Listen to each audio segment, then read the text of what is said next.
In this crazy subway chase, passengers are yelling in protest. Suddenly a clueless guy bursts into the train. What a surprise character.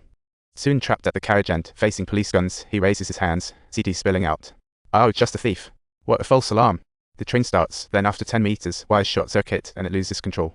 The driver notices and wants to brake, but it's too late. In the next second, the train speeds off like a rocket at 200 kilometers per hour, turning the carriage into a chaotic mess. Just as it crashes into the platform, Jack wisely escapes to the back of the train. What luck!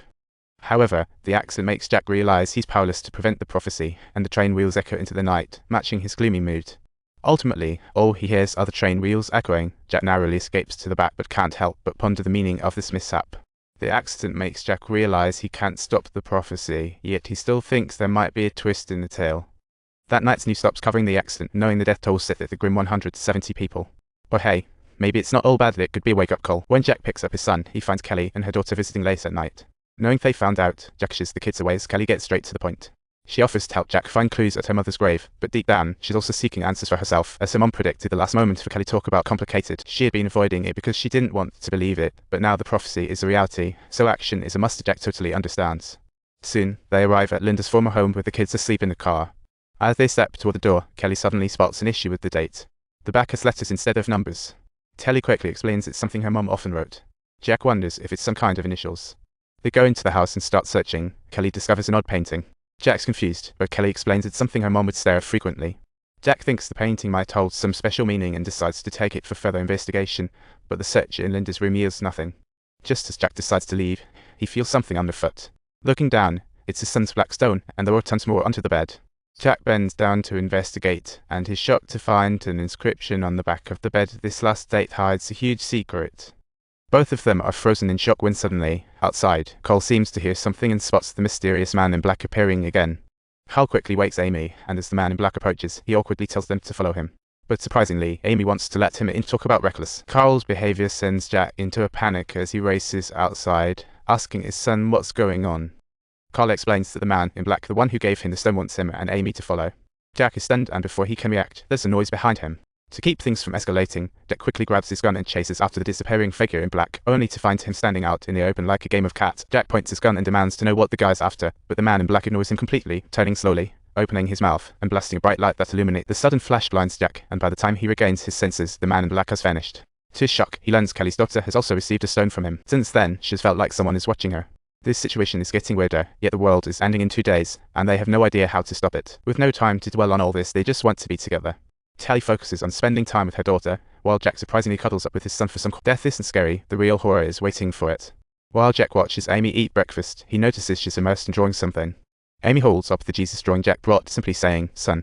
Jack is puzzled, but when he gets a better look at the drawing, his face drops sour. Jack quickly alerts Kelly's mom and rushes the girls to the observatory, settling them in before racing off to his office. For the first time there, he perceives her nervousness and hastily inquires about the situation, and after some conversation, eventually Jack reveals that he has detected unusual signals emanating from the sun. That being said, when Jack inquires about the sequence of events, Carl remains utterly oblivious to what he has done. Upon seeing the incomplete numbers sitting on the table, Jack appears to make a connection or realize something significant. Jack decides against hiding underground and drives to his son's school, instructing them to wait there while he heads offward. He rushes to the school basement, opens the door, sees some faint scratches, and decides to yank the door down. Next, he returns home, grabs the door panel, and goes to the warehouse. Kelly, puzzled, urges Jack toward the hole. Kelly thinks she misheard, but Jack explains that his mom could have written down coordinates for the last disaster prophecy back in the day. Unfortunately, she was interrupted by a teacher and carved it into the door. But with the world doomed, what's the point of coordinates? This place might be their only chance to survive, but Kelly can't grasp why Jack is so stubborn. Frustrated, Kelly decides to leave Jack being with the kids. Cole wants to wait, but Kelly deceives and Jack will follow. Jack's work is nearly done. Seeing numbers, he hastily inputs coordinates into his device, only to find it's Kelly's mom's ancestral home. Jack rushes out to inform Kelly, but she's vanished. He chases in his car, unaware of the hole's location.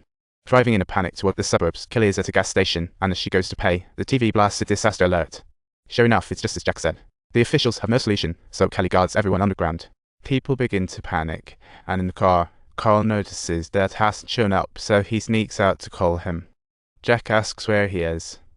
Luckily, Kelly timely saves Cole, telling Jack their location. She apologizes, but Jack has no time to dwell. Jack quickly informs Kelly to get the kids to her mum's ancestral home. Kelly thinks Jack's lost it, but she's also too frantic to act. As Doomsday approaches, the kids are still stuck in the car. Will they manage to escape safely? Kelly is unwilling to gamble with her kids' lives, but stubbornly pushes forward, only to spot a familiar black stone up ahead. To her horror, she realizes the two kids in the car are essentially forgotten. With no way to keep up, Kelly urgently seeks help from bystanders only to find everyone too busy hoarding supplies to lend a hand. Ultimately, Kelly hops into a random car and speeds off. By the time the owner returns, she's already long gone.